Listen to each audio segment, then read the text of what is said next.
NVC as a spiritual practice, as a concept, for me has at least two different applications or definitions.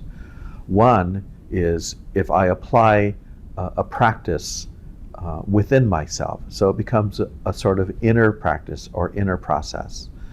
Another application is if I apply it in relationship, so I'm actually communicating and it becomes part of our relational exchange.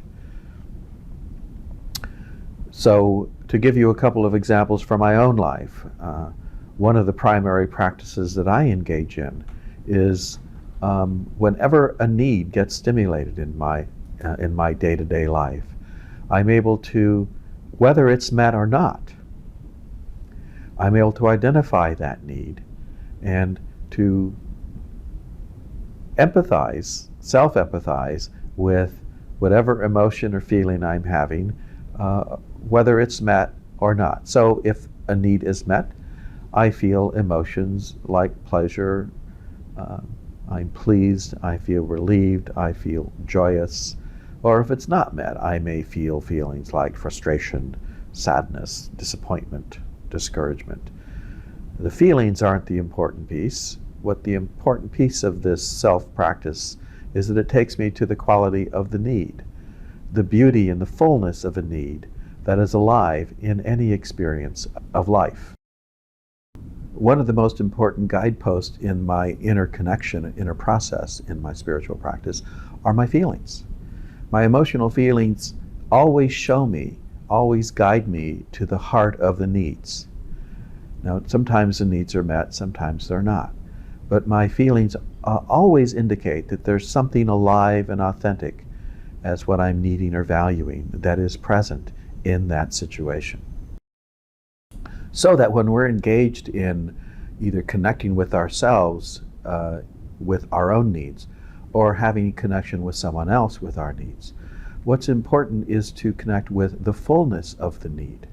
So when we are able to get in touch with the fullness of a need and communicate that, it greatly enhances the quality of our connection.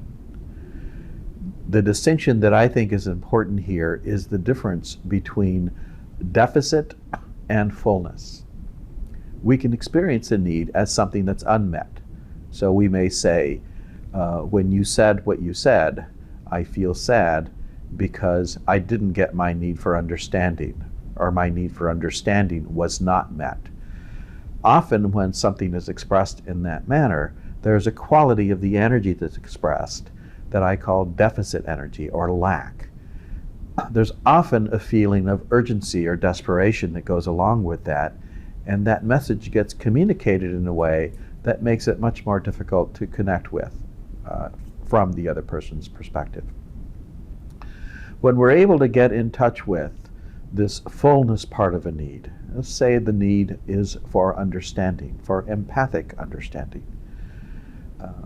When I touch that quality, there's a fullness. There's a living quality to it, so that I am expressing there's a quality of beauty in that need. And when that gets communicated to the other person, there isn't a sense of lack. There's a sense of beauty that stimulates the other person's desire to contribute and naturally give